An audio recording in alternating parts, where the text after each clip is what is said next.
한평생 동안 그 술을 많이 먹고 그것 때문에 그 인생이 그 망조가 들었던 사람이 한 사람 있습니다. 그 사람은 술만 아니면 참 좋은 사람입니다. 아마 그 사회적으로도 큰 성공을 했을 사람인데 술 때문에 그 인생이 망가진 사람입니다. 그런데 이 사람이 그 죽음을 앞두고 그 아들 둘을 불러 모았습니다. 그때 정말 술꾼다운 유언을 합니다.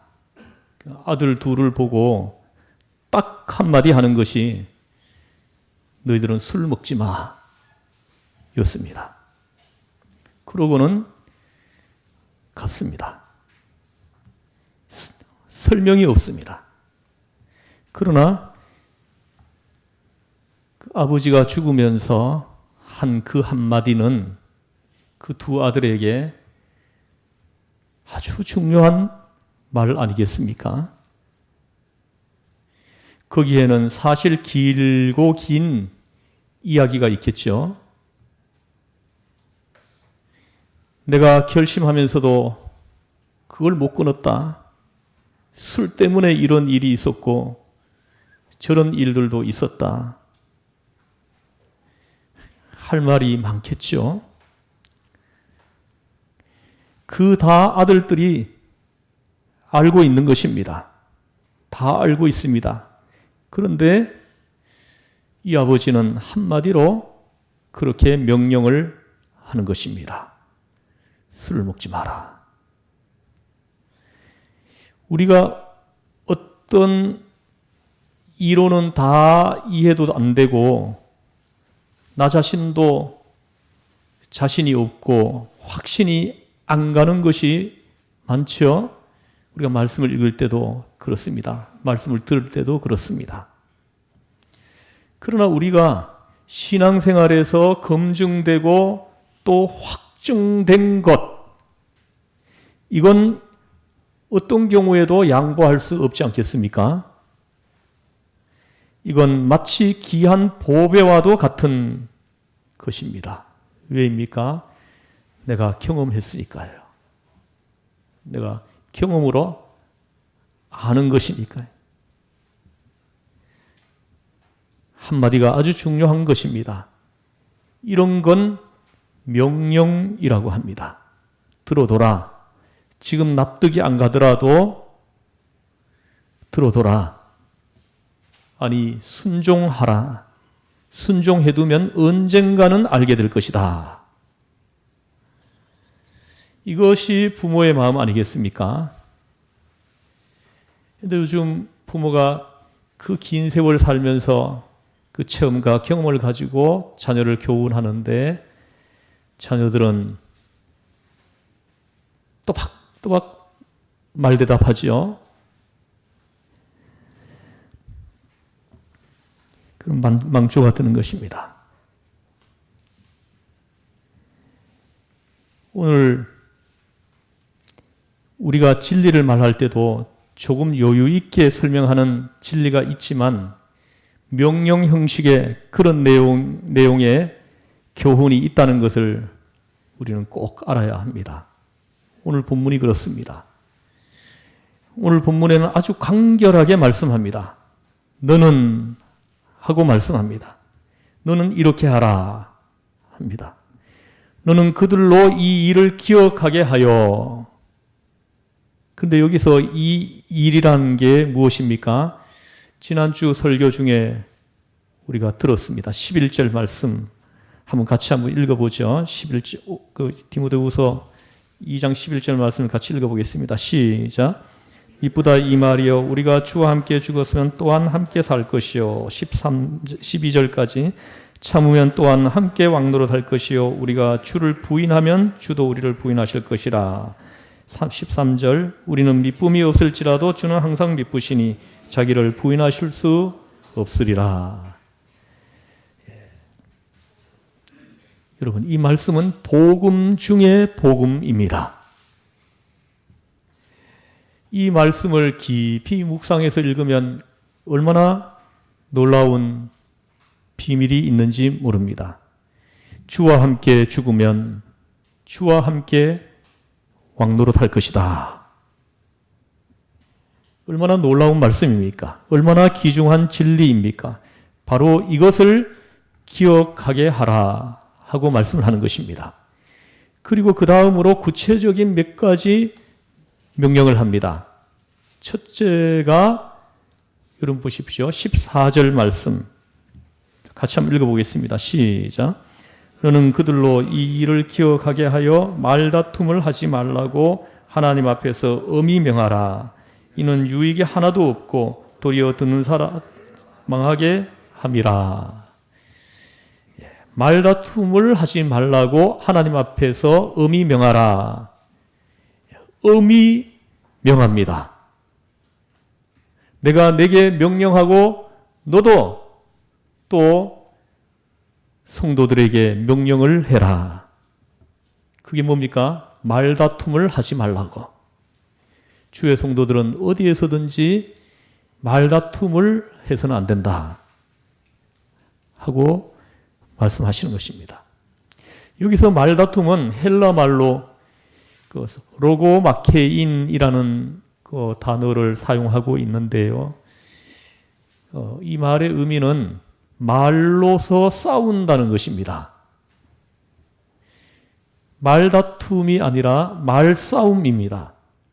다툼보다 여러분도 잘 아시겠지만 싸움이 더 심각한 것입니다. 말싸움을 하지 말아야 됩니다. 주의 성도들은. 말로 싸우지 마라. 이건 아무 유익이 없다 하십니다. 저는 이 말씀을 준비하면서 좀 찔렸어요. 저도 뭐 이렇게 말다툼을 한 적이 좀 많이 있었거든요. 근데 이 말씀을 설교하려니까 좀 마음이 많이 걸렸습니다. 저에게도 그런 약점이 있거든요. 그러나 저에게 좀 부족한 부분이 좀 있어도 말씀을 그대로 전할 수밖에 없습니다. 여러분 가정에서든 또 직장에서든 어디에서든 말싸움을 하지 말아야 한다는 것입니다. 말은 언제나 유하고 순하게 부드럽게 할 것이지 싸움조의 말을 해서는 안 된다 하십니다. 남을 이기려고 하는 의도에서 말해서는 안 됩니다. 그렇게 하면 자꾸 싸움이 일어나거든요. 남의 의견을 꺾으려는 생각, 그런 의도에서는 자꾸 싸움이 일어날 수밖에 없습니다. 그런데 중요한 것은 바울이 왜 이런 말을 할까입니다. 바울이 경험이 있는 것입니다. 바울도 이것 때문에 힘들고 어려웠던 적이 있었다는 것입니다. 어쩌면 바울이 일생토록 경험한 것이 아닐까 합니다. 바울이 항상 빠지기 쉬웠던 자기의 성향이 하나 있었습니다. 바울은 공부를 아주 많이 한 사람입니다. 유학까지 한 사람이고 헬라 철학을 다 섭렵했고 아주 지식이 당시 어떤 사람하고 비교해도 월등히 뛰어난 사람입니다. 헬라 철학에 능통합니다. 그래 놓으니 어디 가서 좋게 전도하다가도 상대방이 좀 유식한 사람이라도 되면 자기가 좀 안다고 그걸 가만두지 않았습니다. 말싸움을 벌인 것입니다. 그 싸움에 바울은 이겼습니다. 결국 말싸움은 이겼는데 전도하는 것은 실패한 것입니다. 말싸움해서는 한 사람도 전도할 수가 없는 것입니다. 여러분 말싸움에서 이겼다고 칩시다. 근데 내 말싸움에서 진 사람이 말싸움에 지고 집으로 가면서 뭐라고 하겠습니까? 야, 그 사람 참 말 잘한다. 칭찬하겠습니까? 어림도 없는 이야기입니다. 그냥 속으로 두고 보자 하면서 가는 것입니다.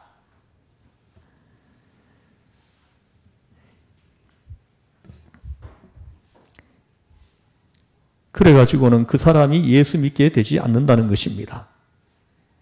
사도 바울은 선교 여행에서 이런 것을 직접 경험했습니다. 사도행전 17장에 보면 사도 바울이 아덴이라는 곳에 가서 전도를 했는데 거기에서 헬라 철학자들하고 붙어서 변론을 벌이는 장면이 아주 구체적으로 기록되어 있습니다. 거기서뿐만 아니라 아마 여러 곳에서 그랬던 것 같습니다. 특별히 아덴에서는 아레오바고에 가서 헬라 철학자들하고 아예 변론을 했습니다. 말로 싸운 거죠. 그로 인해서 아덴의 교회를 세우지는 못했습니다. 그 말싸움한 곳에서는 교회를 세우지 못했어요. 교회가 안 세워지는 것입니다. 사도 바울이 가는 곳마다 교회를 세웠는데 그곳에서는 교회를 못 세웠다는 거예요. 여러분이 뭐 직장에서든 어디에서든 말싸움 해보십시오. 그곳에 있는 사람 한 사람도 전도 못합니다. 그래서 오늘 명령하는 것입니다. 말다툼을 주의 성도들은 해서는 안 된다 하는 것입니다.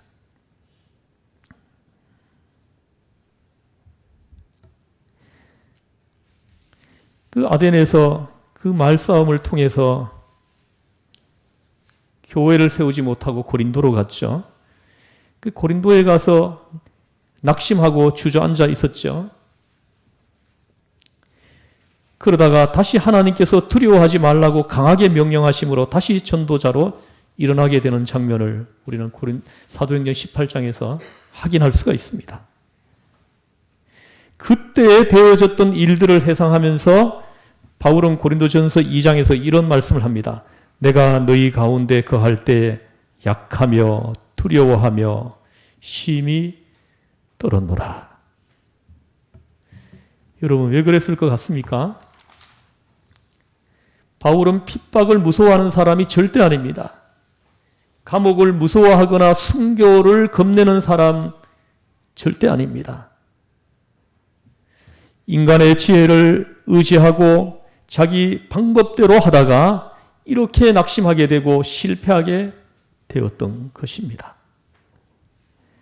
그리고 특별히 유대 사람들, 바리새인, 서기관 이런 사람들과 만났다 하면 싸웠습니다. 변론을 했습니다. 그래서 실패했습니다. 이래서 그가 한평생 전도 생활을 하면서 크게 느끼고 있었던 것이 바로 이것인 것입니다. 다툼을 해서는 유익이 없다는 것. 말싸움 하지 말아야겠다.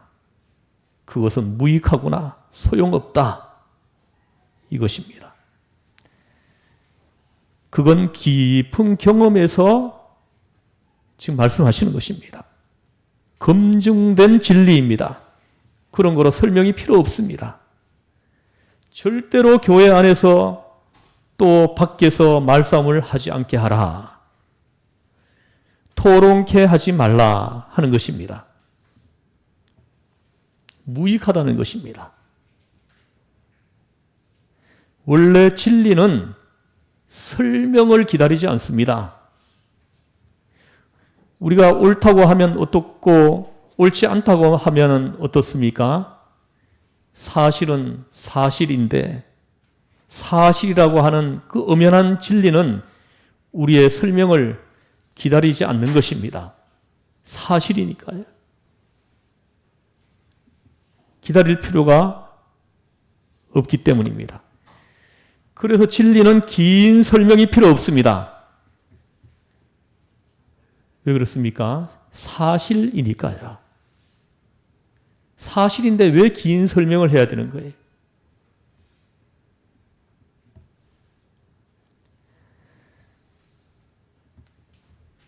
여러분, 이걸 꼭 기억해야 됩니다. 언제나 말이 많은 말은 거짓말입니다. 거짓말은 사설이 길고 사설이 길면 거짓말인 것입니다. 이걸 우리는 알아야 됩니다. 그런 거로 진리 자체가 엄연한데 무엇 때문에 말싸움을 벌이느냐 하고 말씀을 하시는 것입니다. 여러분, 전도하다가 말싸움을 해서는 안 되는 것입니다. 여러분, 말싸움을 벌이게 되면 어떻게 이길 수는 있을진 몰라도 가슴은 싸늘해지는 것입니다. 이겨도 유익이 없어요. 그 사람은 전도하기는 평생 동안 틀린 것입니다. 싸움을 하게 되면 복음을 전할 수가 없게 됩니다. 얼마나 큰 손해입니까? 여러분 평생에 전도한 사람 못하면은 나중에 우리가 주님 앞에 갔을 때 그 서 있는 것이 얼마나 부끄럽겠습니까?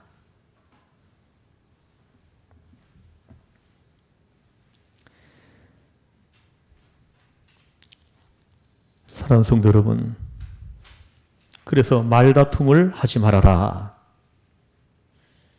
말다툼을 하지 말라고 엄히 명하라 하시는 것입니다. 말다툼을 하게 되면 가슴을 잃어버립니다. 그런 것도 무익하다 하는 것입니다. 사람을 잃어버리게 된다는 것입니다. 마음을 잃어버리게 되니까 전도할 수 없게 되지 않느냐.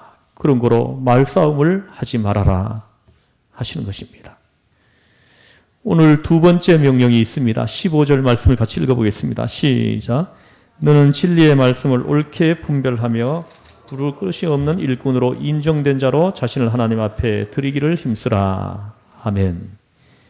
말씀을 옳게 분별하라. 두 번째 명령입니다. 굉장히 중요한 말씀입니다. 어떻게 보면 앞의 말씀보다 더 중요한 말씀입니다. 하나님의 말씀을 우리가 바르게 이해해야 된다는 것입니다. 그렇지 않으면은 이단으로 빠지기 쉽다는 것입니다. 신비주의에 빠지기가 쉽습니다. 하나님의 말씀을 바르게 해석해야 합니다. 그 이해가 왜곡되어서는 안 되는 것입니다. 먼저는 하나님의 말씀을 바르게 이해하고 그 다음에는 또 바르게 해석해야 합니다. 이단들이 모두가 말씀을 잘못 해석해가지고 다 이단이 된 것 아닙니까? 우리가 하나님의 말씀을 바르게 분별해야 됩니다. 그래서 좋은 성경 지도자를 우리는 만나야 되는 것입니다. 그래서 하나님의 말씀을 바르게 들어야 돼요. 그래야 잘못된 길로 가지 않게 되는 것입니다.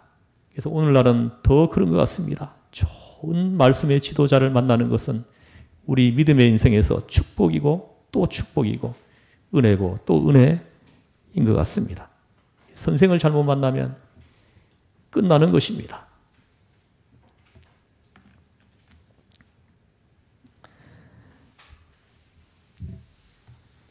하나님의 말씀을 바르게 이해하고 그 다음에는 또 바르게 해석해야 되고 바르게 해석하고 그 다음에는 또 바르게 적용을 해야 합니다. 이 세 단계를 거쳐야 우리의 신앙과 믿음이 반듯해지는 것입니다. 말씀을 바르게 이해하고 잘 해석하고 그 다음에는 잘 가르치고 그리고 잘 응용을 해야 되는 것입니다. 바르게 생활 속에서 실천을 해가도록 해야 되는 것입니다. 그것이 바로 진리입니다. 그러니까 먼저 스스로 이해하고 바르게 해석하고 바르게 가르쳐야 되겠습니다. 그러므로 말씀을 옳게 분별하라 하시는 것입니다. 너무나 중요합니다. 먼저 말씀에 대한 바른 이해가 그렇게 중요한 것입니다. 여러분에게 이 귀한 은혜가 함께 하시기를 주에서는 축원합니다. 이제 세 번째 명령을 합니다. 세 번째 명령은 아주 실제적입니다. 15절 계속 아까 읽었는데 보십시오. 자신을 하나님 앞에 드리기를 힘쓰라 합니다. 하나님 앞에 드리기를 힘쓰라. 드린다는 말씀의 헬라말 원어는 그 뜻이 하나님 앞에 제물로 드린다는 말씀입니다. 달라지죠? 하나님 앞에, 하나님의 그 거룩하신 보좌 앞에 제물로, 자기 자신을 제물로 드리기를 힘쓰라 하시는 것입니다. 나를 하나님의 그 제단에 제물로 드리도록 힘쓰라 하는 것입니다. 나의 삶을 하나님의 제단에 제물로 올려드리라는 것입니다. 여러분 삶을 한번 살펴보십시오. 하나님의 제단 앞에 제물로 올려드릴 만한 것인지 그걸 한번 보라는 거예요. 부끄러운 것이 많이 보이면 여러분 회개하라는 것입니다. 회개해야 돼요. 여러분 이거 회개하지 않고 그대로 방치하면 여러분 나중에 우리가 천국에서 못 볼 수도 있어요. 심각한 것입니다.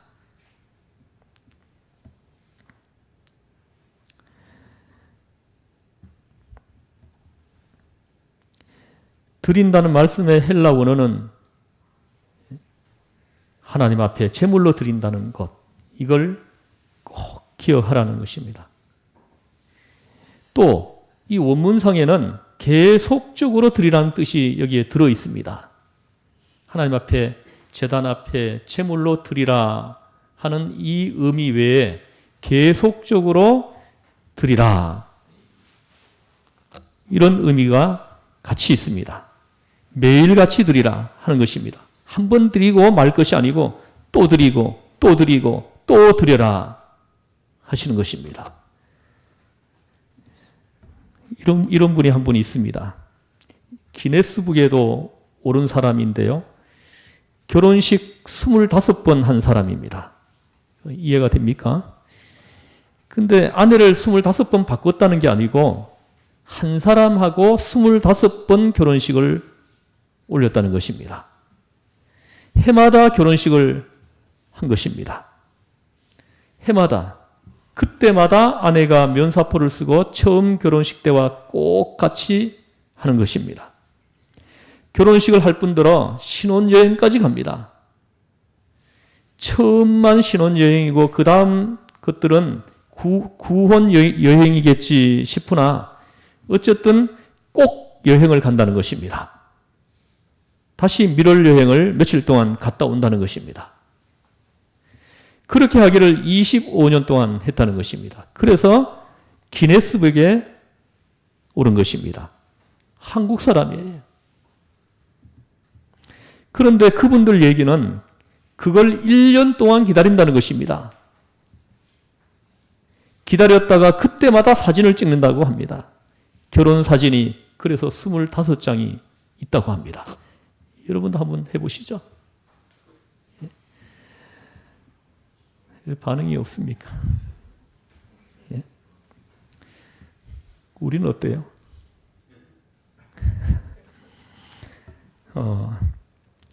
내년이 우리가 23주년 결혼 기념일인데 1월 23일이 한번 생각해 봐야겠어요.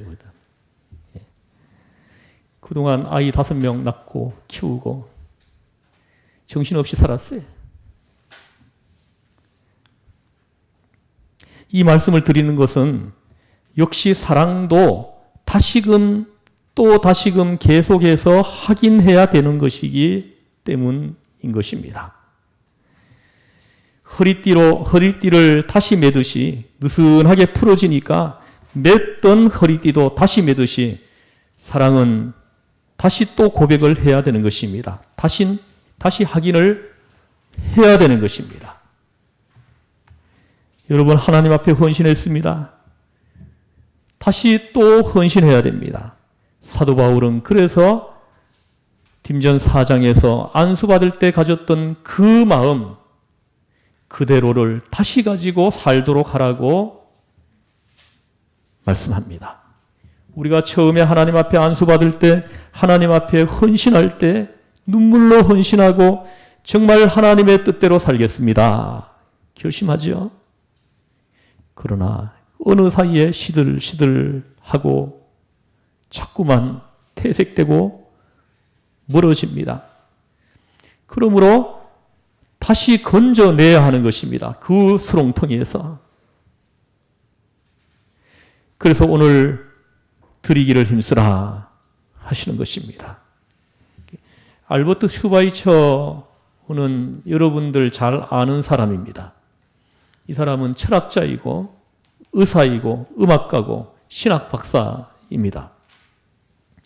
그리고 선교사입니다. 그 아프리카 그 오지에 가서 한평생을 수고함으로 흔히 말하기를 밀림의 성자라고 불렀습니다. 그의 기록 가운데 보면은 그는 아침마다 이렇게 기도하고 있습니다. 주여, 여기 나의 인생이 있나이다. 그것을 오늘도 당신의 제단에 올려드립니다. 당신 뜻대로 하시옵소서. 이렇게 되든 저렇게 되든 저는 상관없습니다. 당신의 제단에 다시 바칩니다. 매일 아침 이렇게 기도를 올리고 하나님 앞에 이 기도를 올리고 하루를 시작했다고 합니다. 오늘 하루도 내 인생을 주님 앞에 올려드립니다. 바칩니다. 주님의 제단 위에 내 인생을 올려드립니다. 그렇게 기도하고 하루를 시작했다는 것입니다. 우리가 하나님 앞에 이미 드렸습니다. 다시 드려야 합니다. 결심했습니다. 다시 결심해야 됩니다. 해이해지기 쉽고 나태해지기 쉽기 때문입니다.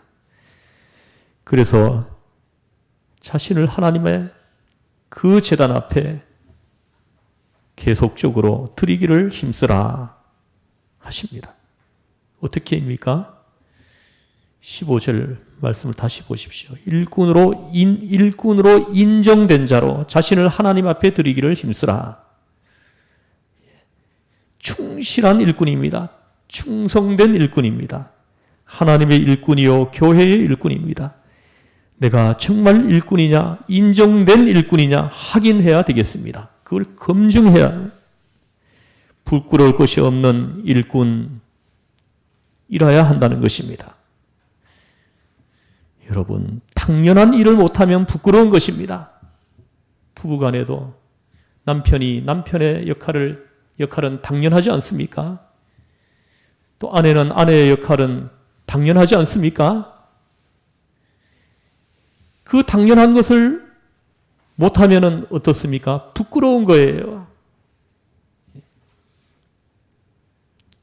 부끄럽잖아요.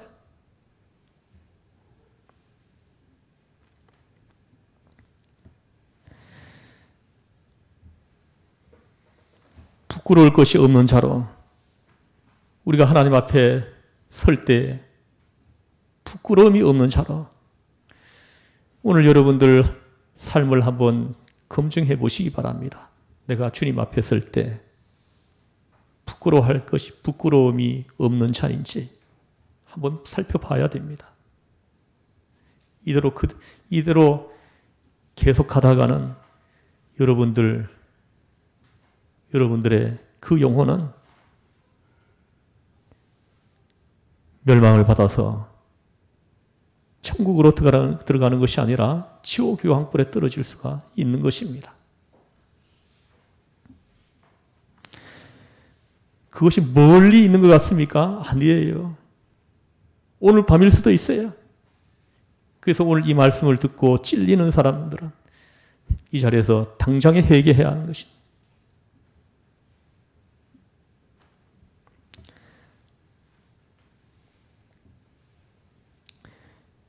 이제 오늘 본문 끝에 가서 보면은 한 가지를 더 부연합니다. 헛된 말을 버리라. 16절 말씀 같이 한번 읽어보겠습니다. 시작. 헛망대고 헛된 말을 버리라. 그들은 경건하지 아니하며 점점 나아가는 17절. 그들의 말은 악성 종량이 퍼져나간 것 같은데 그 중에 후메네와 빌레도가 있느니라. 18절까지. 진리에 관하여는 그들이 그릇되었도다. 부활이 이미 지나갔다 하므로 어떤 사람들의 믿음을 무너뜨리느니라. 아멘. 여러분 보십시오. 이 본문은 깊은 해석이 좀 필요한 말씀입니다. 여기에 지금 헛된 말을 하는 사람들이 있다는 것입니다. 이름을 구체적으로 들어서 말씀을 합니다. 후메네오와 빌레도라는 사람이 있다.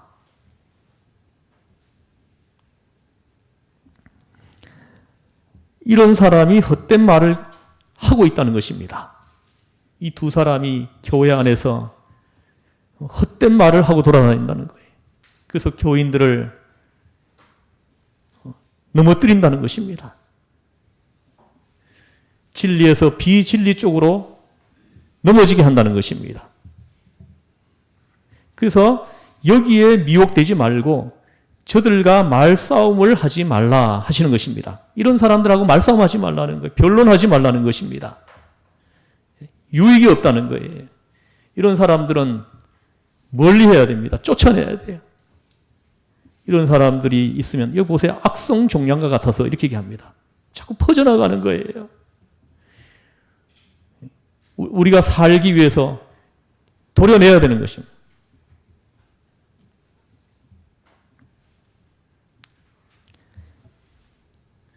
근데 이 사람들이 헛된 말을 했는데 어떤 구체적으로 해놨어요. 어떤 말인지. 부활이 지나갔다는 거예요. 교인들을 찾아다니면서 얘기하는 거예요. 이미 부활은 지나갔다.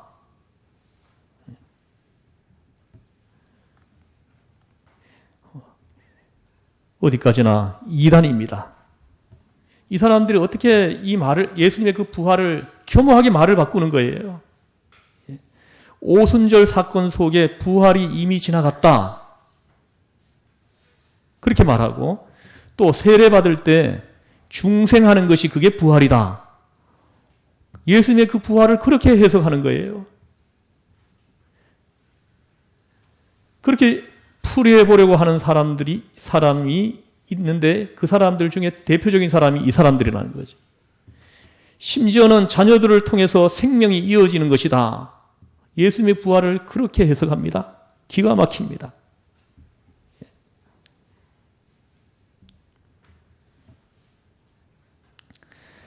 여러 가지로 예수 그리스도의 부활, 그 역사적인 부활을 사실대로 믿지 않고 왜곡해서 이 말 저 말로 철학적으로 감상적으로 심리학적으로 설명해 보려고 하는 사람들입니다.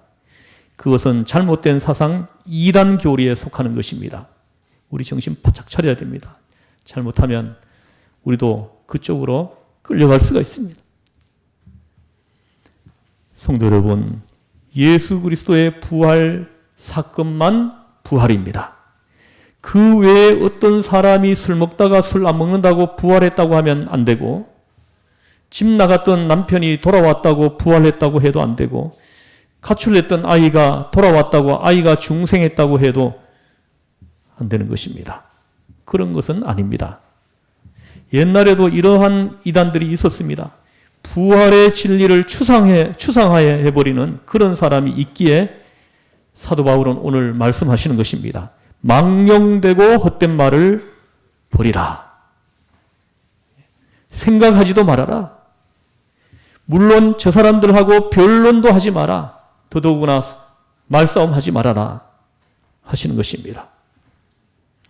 사랑하는 성도 여러분, 오늘 사도 바울을 통해서 세 가지를 우리에게 명하셨습니다. 주의 성도들은 말다툼을 해서는 안 된다. 하나님의 말씀을 바르게 잘 분별해야 한다. 그리고 자신을 하나님의 그 제단 위에 계속적으로 올려드리기를 힘쓰라 하고 말씀을 하십니다. 우리 기도하겠습니다. 하나님 아버지, 오늘 이 세 가지 명령이 다른 사람에게 주는 명령이 아니고 오늘 나에게 주시는 명령으로 이 말씀이 내 마음에 들어와 박히게 하여 주옵소서.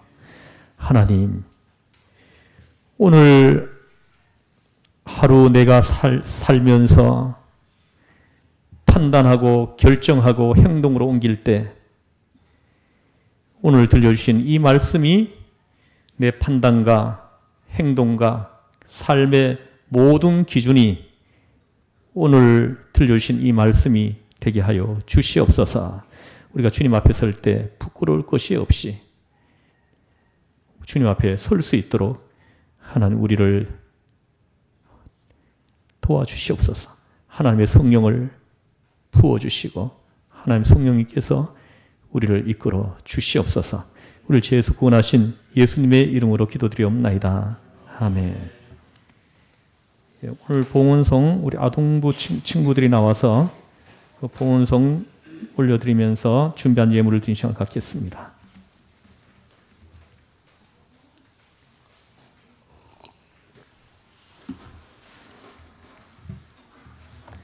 코로나 때문에